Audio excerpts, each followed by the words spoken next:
Bendiciones en el nombre de nuestro gran Dios y Salvador Jesucristo. Les habla Guido Rojas, teólogo católico, transmitiendo en vivo y en directo desde la ciudad de Palmira, Valle del Cauca, Colombia. Vamos a tener en esta ocasión un estudio bíblico muy importante sobre el tema de la predestinación, de la salvación, del libre albedrío, de la voluntad de cada uno de nosotros, del llamamiento de Dios, de acuerdo a la doctrina tanto de la Iglesia Católica como también la doctrina de las iglesias evangélicas protestantes, como son la Iglesia Bautista, la Iglesia Presbiteriana, la Iglesia Congregacionista o la Iglesia Calvinista. Yo hice una invitación, amigos apologistas de estas iglesias cristianas, a 5 de los apologistas que considero son más cultos, más educados. Con ellos he tenido algunos intercambios en el pasado, como son Johnny Soye, un bautista, una excelente persona, Salvador Barragán, también un calvinista, el señor Arnold Portillo, que es un pentecostés, el señor Fabián Gutiérrez, con el cual hice también un compartir en tiempos pasados sobre Judas. Esta vez lo quería hacer también sobre el apóstol Pablo con esta misma directriz. Y el último era también Juan Peña, también calvinista. Lastimosamente ninguno quiso aceptar la invitación. De pronto el título del video es muy sugestivo, algunos no lo pudieron entender. Dice Pedro, apóstol de Jesús, o por el contrario, instrumento de Satanás. Pero va relacionado con ese mismo tema. Como siempre voy a utilizar Biblias de estudio, en esta ocasión Biblias de estudio evangélicas, de las que tengo yo de mi colección personal. Me parece interesante también analizar este tema, de acuerdo también a lo que piensan algunos comentaristas. Siempre en algunas ocasiones lo utilizo, otras veces también de acuerdo al propio discernimiento y a mis propios conocimientos sobre la materia. En este caso lo voy a hacer a la par. Bien, quiero que analicemos un texto muy importante que puede darnos una respuesta certera sobre este tema. Si la salvación se pierde, si se gana, si somos siempre salvos, si somos solamente unos predestinados para la salvación, otros predestinados para la condenación, cuál es el papel que juega el Padre, cuál es el papel que juega Jesucristo, cuál es el papel que también tiene Satanás, porque son tres personas importantes: el Padre, que es el autor principal de la salvación, Satanás, por el cual vino el pecado de nuestros primeros padres, y Jesucristo, que es el medio por el cual se obtiene la redención. En este caso lo vamos a hacer a manera tanto de un texto que puede abarcar a todos los cristianos, como también especialmente a la persona del apóstol Pedro. Inicialmente voy a hacerlo de esta Biblia de estudio, es una Biblia de estudio evangélica, la Biblia de estudio Nelson, es de la Reina Valera del año de 1960, el grupo editorial Nelson, una importante Biblia de estudio. Vamos a ir a un pasaje muy concreto, un pasaje que también se ha discutido muchas veces sobre la primacía de Pedro, pero en este caso no lo va a hacer tanto por ese lado, pero sí nos va a abrir muchas luces. Yo creo que la gran mayoría de nosotros no nos hemos percatado de la importancia de este texto en relación a este tema, que últimamente tanto en mi foro, que es un foro abierto, el foro que se llama Debates Bíblico y Teológico Licenciado Guido Rojas, que ya superó los 2000 miembros, un foro abierto, muchos apologistas, tanto de las ramas que calvinista, presbiteriana y bautista, como también de algunos apologistas católicos, lo han tratado siempre con altura, con educación, como debe ser. Yo les agradezco mucho. Entonces yo también voy a dar mi parte o mi opinión sobre este tema tan importante. Entonces, las personas que tengan a mano las Sagradas Escrituras pueden acompañarme en lo que es el Evangelio de Mateo, capítulo 16. Lo vamos a hacer del verso del 13 al 27. Lo voy a leer primero de una forma general y después voy a dar unas directrices de orden exegético, de orden teológico, para entender un poco sobre este tema en particular. Dice así en esta Biblia evangélica la confesión de Pedro. Viniendo Jesús a la región de Cesarea de Filipo, nos sitúa primero el personaje principal, que siempre va a ser Jesucristo. Nos da también la región de orden geográfica en el cual va a ser este acontecimiento, la región de Cesarea de Filipo. Preguntó a sus discípulos diciendo, como él es un maestro, el término rabí, por eso la relación de Jesús con sus apóstoles, con sus discípulos, era precisamente eso. El maestro era el que puede interpretar la palabra de Dios, en este caso la Taná, el que tenía también un grupo de seguidores en torno a él, como también lo tuvo Jesucristo, y que también pudiera tener capacidad de discernir estos temas con otros rabinos, que todo lo hizo Jesucristo de una manera abierta y que lo podemos constatar en las Sagradas Escrituras. Pero voy a leer el texto en concreto y después vamos a ver unos apéndices muy importantes, unas pildoritas. Dice entonces, ellos dijeron en el verso 14, unos que eres Juan el Bautista, otros que eres Elías, otros que Jeremías o algunos de los profetas. Él les dijo, ¿y vosotros quién decís que soy yo? Primero hace una pregunta abierta, después hace una pregunta cerrada. Respondió Simón Pedro, muy importante, porque este estudio también tiene que ver mucho con la persona de Pedro. Dijo, tú eres el Cristo, el Hijo de Dios viviente. Entonces le respondió Jesús, bienaventurado eres, Simón, hijo de Jonás, porque no te lo ha revelado carne ni sangre, sino mi Padre que está en los cielos. El término carne y sangre es humanamente hablando, sino es una confesión de fe que viene también con la aprobación divina del Padre. Y yo te digo, con la autoridad que tiene Jesucristo por ser el Hijo de Dios, que tú eres Pedro, y sobre esta roca edificaré mi iglesia, y las puertas del Hades, el infierno, el mal representado simbólicamente, no prevalecerán contra ella.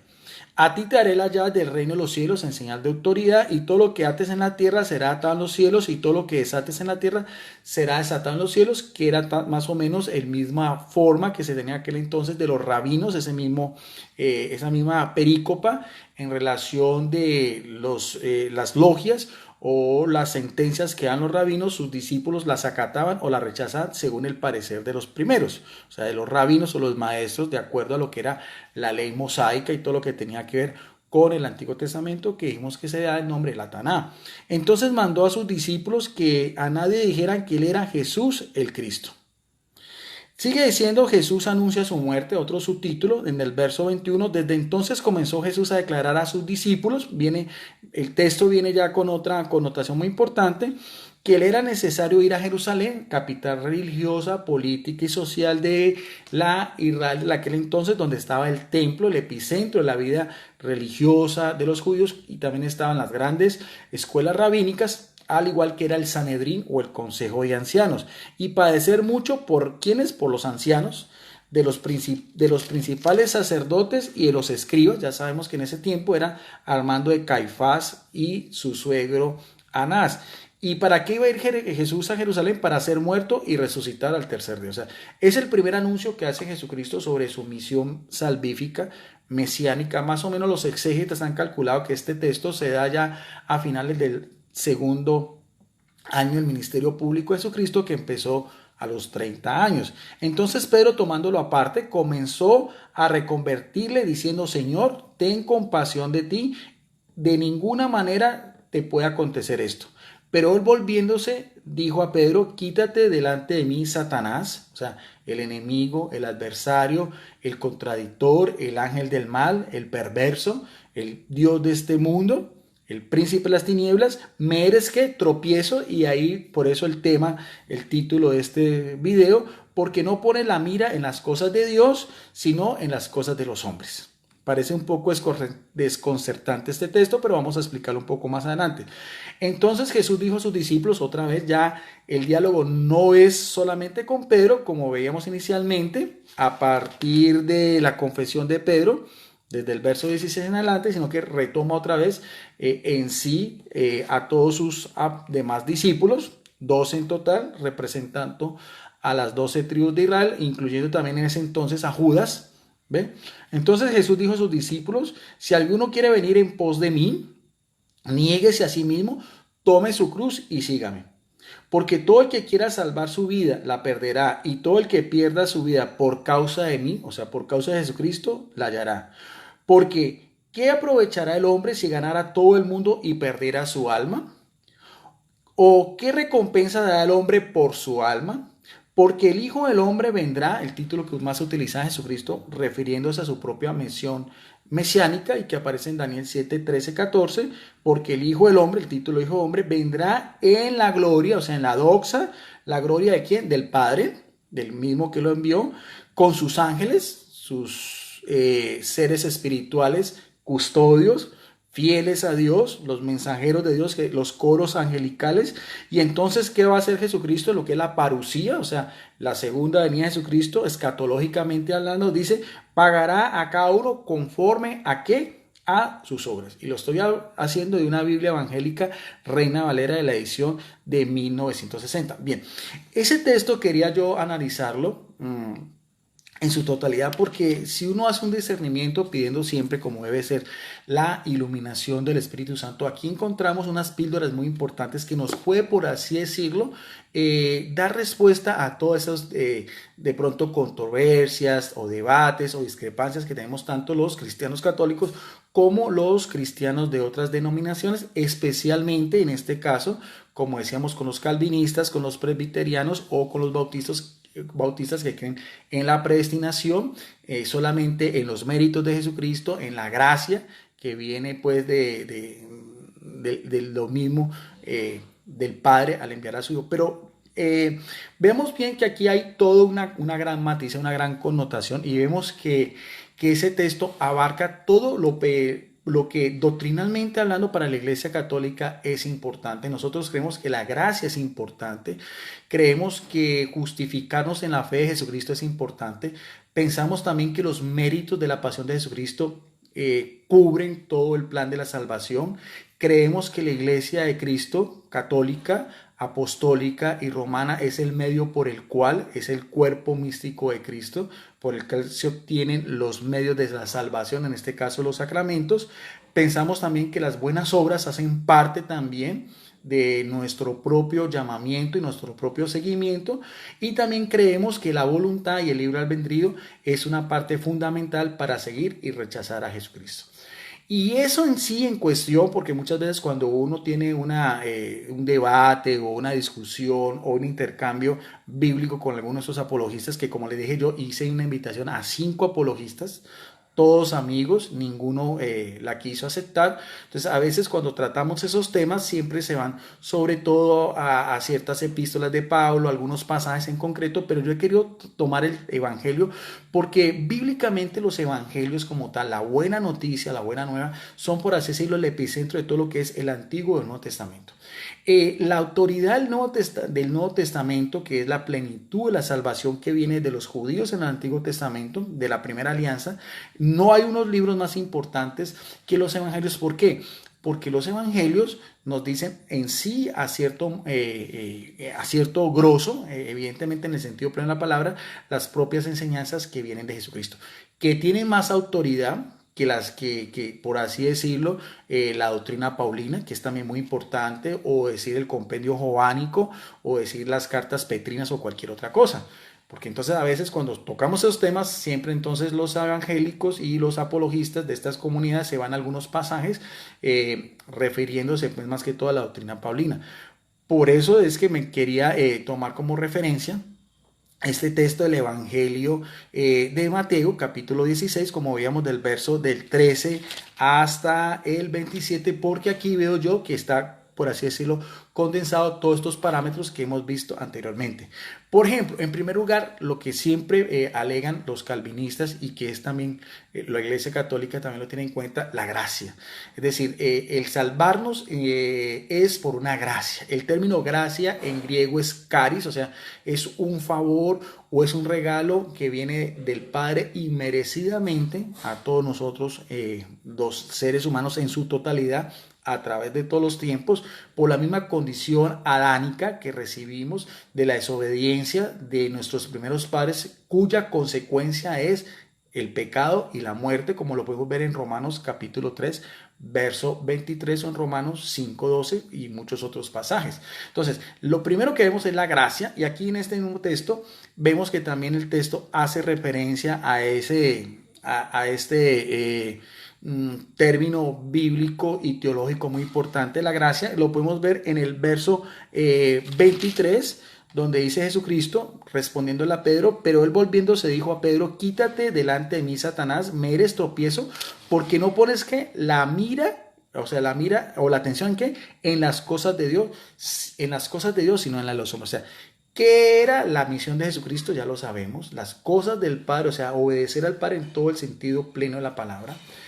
ser el medio por el cual nosotros nos podemos santificar y ganarnos la vida eterna, la herencia, como dice el mini evangelio en Juan 3:16, tanto amó Dios al mundo de tal manera que nos dio a su único unigénito, a su único hijo, para que todo el que cree en él no perezca, sino que tenga la vida eterna. Entonces, en este texto veo yo que la primera cuestión común que nos une también a los católicos con los bautistas, presbiterianos, calvinistas, bautistas y congregacionistas es la gracia. Aquí mismo lo dice, la iniciativa viene del Padre, el plan de la salvación viene del Padre, desde que en Génesis 3:15 conocemos como el protoevangelio, cuando le dice a la serpiente: pondré enemistad entre ti y la mujer, entre tu linaje y el suyo, tú le aplastarás la cabeza mientras él te herirá el cañón. Aquí vemos todo ese mismo cumplimiento de lo que fue proféticamente anunciado en el Antiguo Testamento. La segunda connotación son los méritos de su Hijo Jesucristo. También es a la par, también creemos también la Iglesia Católica en los méritos de Jesucristo, no por nosotros, sino solamente por Jesucristo. Lo vemos también reflejado en el verso 21, donde dice: desde entonces comenzó Jesús a declarar a sus discípulos que le era necesario ir a Jerusalén y padecer mucho, nótese bien, padecer mucho por medio de quienes, por los ancianos, los principales sacerdotes de los escribas. Va a padecer mucho también, que ser muerto, pero también no es una muerte, porque una muerte solamente humana. Estamos hablando de un personaje importante, el Hijo de Dios, cuya naturaleza divina y humana tienen la misma unión hipostática en la segunda persona del verbo. Y aquí lo importante y la garantía de lo que es el cristiano como tal es y resucitar al tercer día.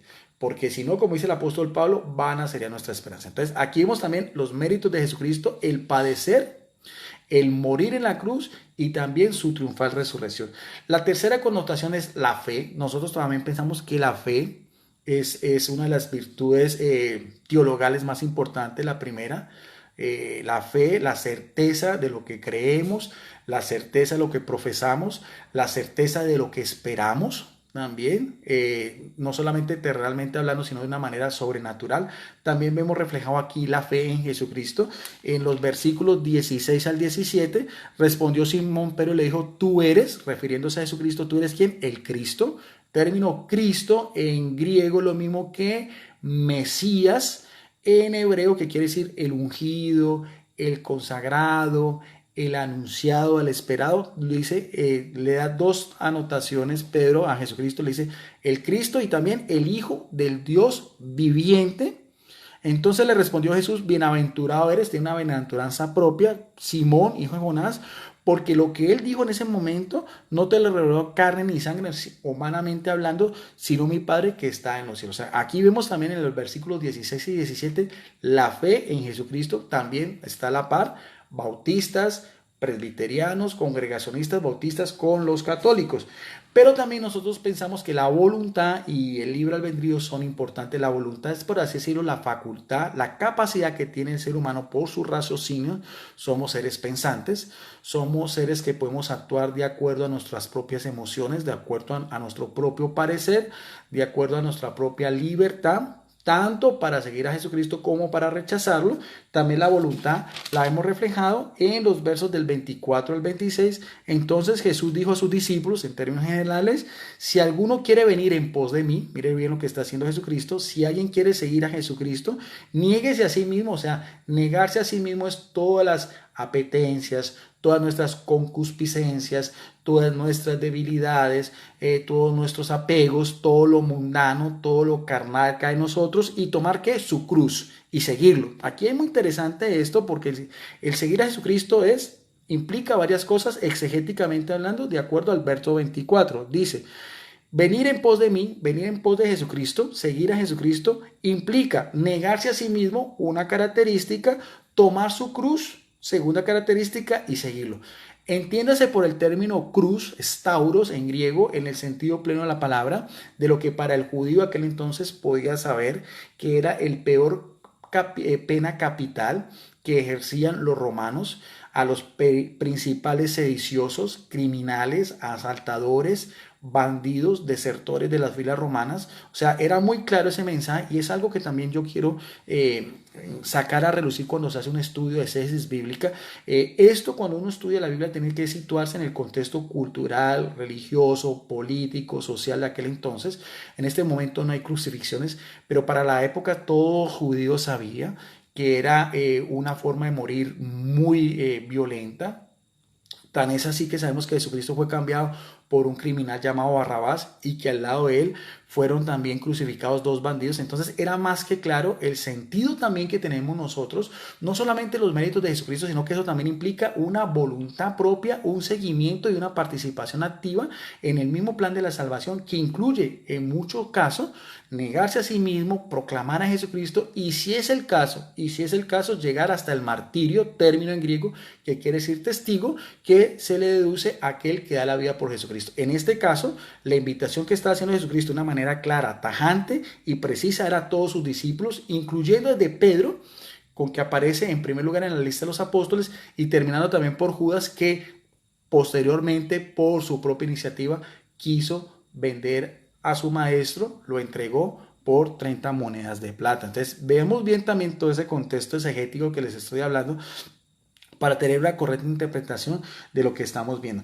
Lo otro tema importante que ya también para la Iglesia Católica hace mucho alarde y que es parte también de nuestra fe central es la fe unida a las obras. Y aquí mismo lo dice Jesucristo.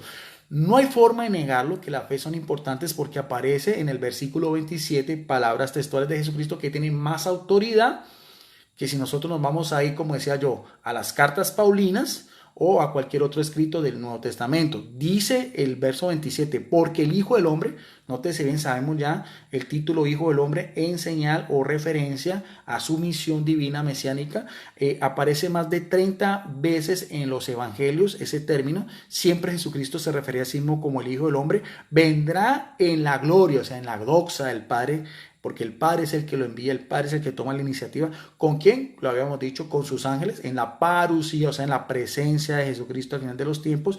Y entonces, ¿qué hará? Pagar. ¿En qué sentido? A cada uno. O sea, ya no solamente a los apóstoles, no solamente a los discípulos, sino solamente a todos los cristianos, independientemente de nuestras denominaciones, en el transcurso de lo que es la historia de la salvación, incluyendo en este momento 21 siglos desde que esto aconteció en aquel entonces y que fue puesto por escrito por Mateo, uno de los apóstoles de Jesucristo.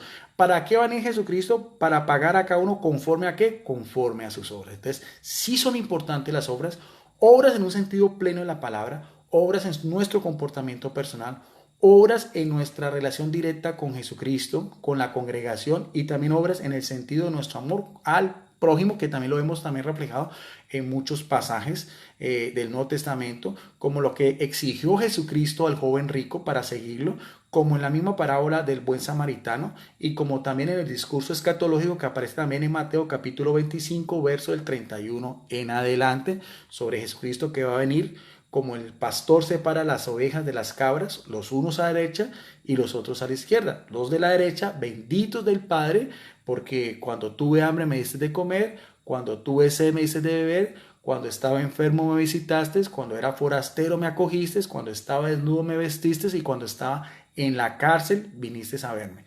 Y dice Jesucristo, está diciendo, todo esto cuando lo hiciste con uno de mis hermanos más menores, conmigo mismo lo hiciste. Entonces, vemos también interesante ver todos estos mismos parámetros de orden doctrinal que son importantes para la Iglesia Católica, que lo podemos ver reflejado en un solo pasaje. Y por último, es la Iglesia también, el término eclesia en griego, asamblea, reunión, congregación de fieles, como el medio por el cual Jesucristo ha seguido actuando a través de los tiempos, como el cuerpo místico de Jesucristo, como la esposa del Cordero, como las ovejas que somos nosotros en relación a que Él es nuestro pastor, a través de todos los tiempos con la acción también santificadora del Espíritu Santo que se hizo presente en Pentecostés. También es importante la iglesia por el medio por el cual se cumple este plan divino, que también está en los versos del 18 al 19. Y yo también te digo que tú eres Pedro, y sobre esta roca edificaré mi iglesia, y las puertas del Hades, del infierno, del mal, no prevalecerán contra ella, o sea, no podrán vencerla. A ti te daré las llaves en señal de autoridad del reino de los cielos, porque lo que esperamos es el reino de los cielos. Jesucristo mismo lo dice en la oración del Padre Nuestro: venga a nosotros tu reino, adveniam regnum tuum en latín. Esa es la promesa, esa es la meta final para todo lo cristiano. Y todo lo que ataras en la tierra será atado en los cielos, y todo lo que desataras en la tierra será desatado en los cielos. Esa misma autoridad también la comparten también los otros 11 discípulos, incluyendo a Judas, porque este tema también tiene mucho que ver con Judas. De eso hice un video anterior con Fabián Gutiérrez, un apologista chileno presbiteriano, y también voy a hacer también en esta misma serie que estamos hablando sobre la salvación y el libre albedrío otro video que viene posteriormente sobre Judas, con otras connotaciones también, con otros textos bíblicos, como me gusta a mí. Siempre cada video trato de tomar una más información, de tener muchos más elementos de juicio para compartir con mis amigos, hermanos católicos y evangélicos. Y esa misma autoridad también aparece en Mateo 18:18, también con los otros apóstoles. Dice también la palabra de Dios: de cierto os digo que todo lo que atéis en la tierra será atado en el cielo, y todo lo que desatéis en la tierra será desatado en el cielo. Bien, hasta ahí de pronto por ese tema de lo que es la salvación, de lo que puede ser la predestinación, de lo que pueden ser los méritos, la gracia en señal de todos, la humanidad entera. Invito a algún apologista, invito a algún teólogo, invito a algún biblista, bautista, presbiteriano, congregacionista, que niegue que en esos mismos textos, de acuerdo a lo que di, se menciona lo que es la gracia, los méritos, la fe, la voluntad, las obras y la iglesia de Jesucristo.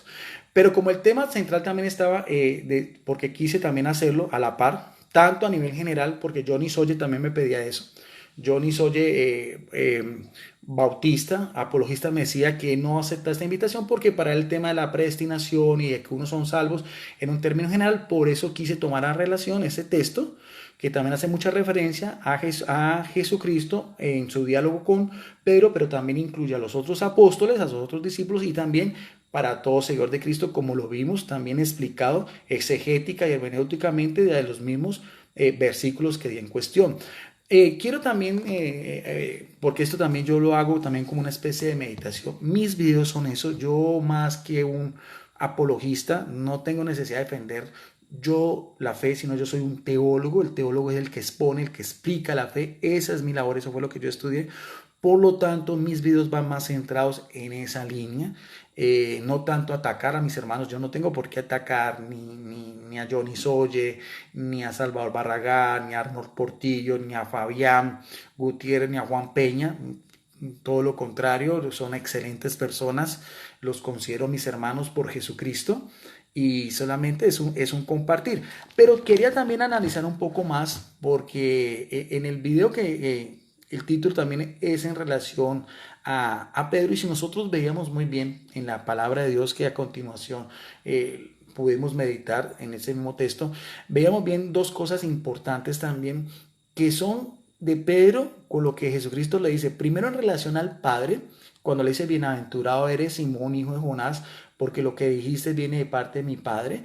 Y después, más adelante, también mismo le dice: apártate de mí, Satanás, porque eres piedra de tropiezo. Entonces ahí, por eso también quería tener esa misma connotación, porque eso también tiene mucho que ver con el proceder que fue Pedro después de todo eso, un año más adelante, donde fue el momento culme de esa misma profecía que está hablando Jesucristo, de que tendría que padecer, de que tendría que ser juzgado por el Sanedrín, las máximas autoridades. Acordémonos que el sumo sacerdote, su autoridad era indiscutible, estaba solamente por debajo de lo que era el procurador romano. Nadie osaba contradecir lo que dijera un sumo sacerdote y el Sanedrín en su totalidad, a pesar de que eran personas que para la época de Jesucristo tenían un alma negra, eran aliados de los romanos y habían convertido la casa del Padre, el templo, en una cueva de ladrones. Todo eso lo vemos. Pero entonces también cuando Jesucristo es hecho prisionero, esa misma vocación que quiso Jesucristo en Pedro, vemos reflejado también la virtud y la debilidad que puede ser también reflejado en cada uno de nosotros. Y en este caso con Pedro. Veamos a ver lo que fue en dos pasajes bíblicos. Lo que fue la negación de Pedro, que aparece en el Evangelio de Mateo capítulo 26, verso del 69 al 75. Esta voy a utilizar esta segunda Biblia. Es una Biblia muy interesante, se llama la Biblia del Expositor, de un evangelista que se llama Jimmy Exiguar. Me encanta mucho esta Biblia porque esta vez sí quiero tomar a cotación la primera parte. Fue un discernimiento completamente mío. Lo que hice de esas 5 características, créanme, no lo saqué de Google ni Internet, lo saqué de mi propio estudio, pero esta vez sí quiero utilizar también este comentario que hace Jimmy Exiguar de lo que fue la negación de Pedro. Lo interesante de esta Biblia del Expositor es que cada versículo tiene una explicación que él, como un biblista, como un conocedor, da. Evidentemente los comentarios bíblicos son de acuerdo pues al parecer de cada una de estas personas, que por lo tanto son personas que conocen, son personas que tienen un conocimiento alto de la palabra de Dios. Por lo tanto es importante para el resto de nosotros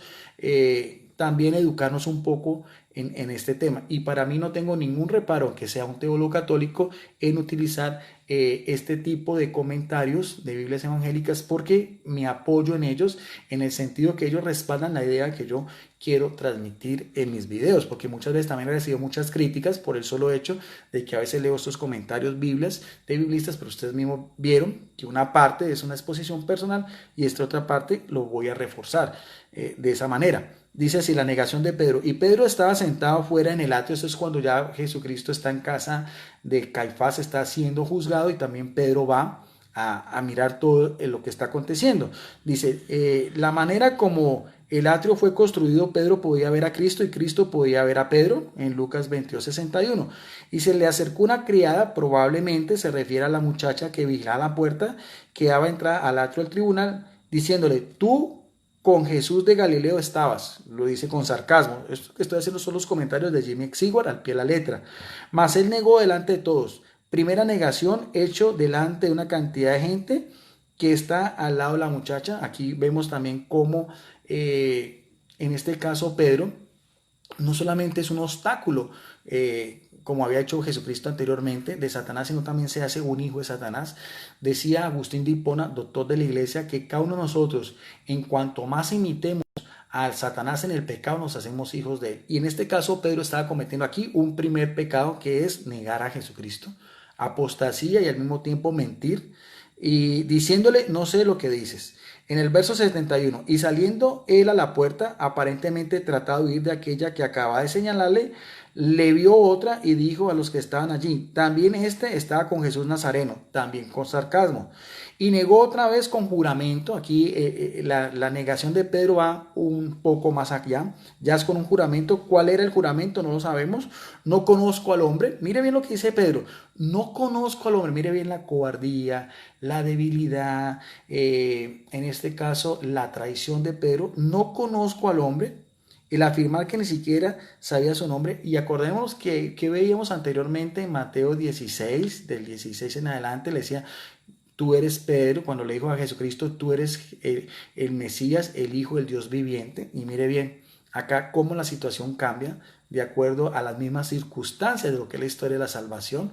Aquí ya se siente pues un poco acorralado en el mismo, por así decirlo, se metió en la boca del lobo, en el mismo miedo que tenía en ese momento Pedro, y se le olvida todo el amor, todo el arraigo, todo el arrojo, todo lo intrépido y que había sido demostrándole el amor a Jesucristo en otras ocasiones. Aquí niega conocer a Jesucristo, y un poco después representa, según Lucas 22:59, aproximadamente una hora de tiempo, llegaron los que estaban por ahí y dijeron a Pedro, verdaderamente también tú eres de ellos, porque aún tu manera de hablar te descubre. Él era Galileo, al igual que todos los discípulos, a excepción de Judas. Los galileos tienen un acento especial. Y mire bien lo que dice en el verso 74, por favor. Este es muy importante. Dice, entonces comenzó a hacer increpaciones y a jurar, o en otras versiones dice a maldecir y a jurar. No es blasfemia, sino que bien presta un juramento solemne, como lo hacen los hombres en un tribunal de justicia, y luego pedirle a Dios que lo maldijera si el juramento era falso.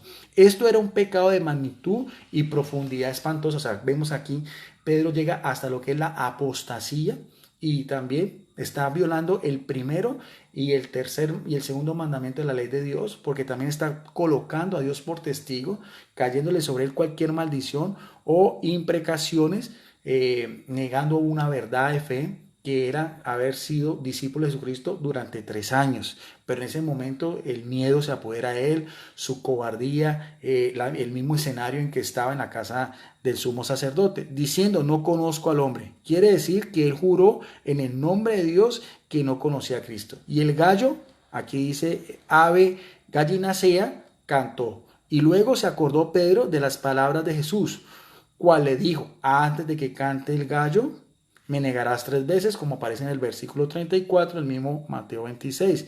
Y saliendo fuera, o sea, saliendo de la casa de Caifás, lloró amargamente. Y eso quiero hacer mucha connotación porque me parece también interesante también este comentario que hace este biblista evangélico. Dice, la tradición, importante porque aquí la tradición es la otra fuente de la Iglesia Católica, la Biblia y la tradición. Esto que aparece aquí no es parte de las Sagradas Escrituras, pero lo toma a colación este evangelista evangélico. Dice, la tradición dice que por el resto de su vida Pedro no pudo oír el canto del gallo sin caer de rodillas y llorar. O sea, qué bonito eso porque es un llanto de la misma traición, es un llanto que sale de su corazón, de haber ofendido a Jesucristo, de haberlo negado, de haber maldecido, no conocerlo en las mismas circunstancias en que se encontraba. Y también, si vamos también en el mismo Evangelio de Lucas, en el capítulo 22, verso 62, también dice lo mismo, dice, y saliendo fuera Pedro lloró amargamente. En esta vez el comentarista dice, este tipo de llanto era señal de arrepentimiento, como se puede ver también en el Salmo capítulo 51, verso 17. Esto también porque quería también complementar un poco acerca de esta meditación que teníamos en el día de hoy sobre Pedro, apóstol de Jesucristo, o también instrumento de Satanás. Aquí estamos viendo también todas esas facetas. Otra pasaje bíblico para finalizar este estudio de la noche de hoy, lo voy a hacer de esta otra Biblia que me gusta mucho, es la última Biblia que me llegó, es la Biblia de estudio, la nueva versión internacional. Esta es de la editorial Vida. El pasaje también que tiene una relación directa con la negación de Pedro es la triple afirmación que aparece después de la resurrección y que aparece en el capítulo 21 del Evangelio de Juan. Lo vamos a ver desde el verso 15. Dice también en esta Biblia evangélica, su título, Jesús restituye a Pedro. Cuando terminaron de desayunar, Jesús le preguntó a Simón Pedro, Simón, hijo de Juan, ¿me ama más que estos? Sí, Señor, tú sabes que te quiero, contestó Pedro. Apacienta mis corderos, le dijo Jesús. Y volvió a preguntarle, Simón, hijo de Juan, ¿me amas?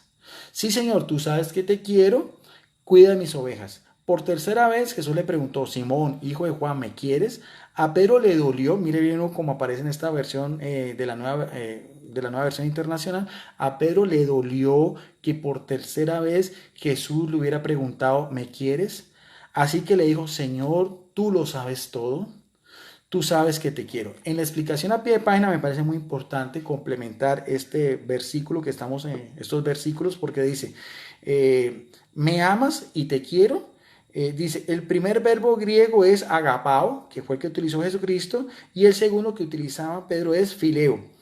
Dice más adelante, la primera palabra se refiere a un amor, o sea, agapao, en el que se integra toda la persona, nótese bien, un amor más sublime, incluyendo su propia voluntad. O sea, lo mismo que decía Jesucristo, el que quiera seguir en pos de mí, que se niegue a sí mismo, tome su cruz y me sigue. Mire bien cómo esa misma relación, del mismo paralelismo bíblico que estamos hablando de estos versículos, en estos pasajes de Mateo 16, el que veíamos también de los dos anteriores de la negación de Pedro y después de la resurrección en el Evangelio de Juan.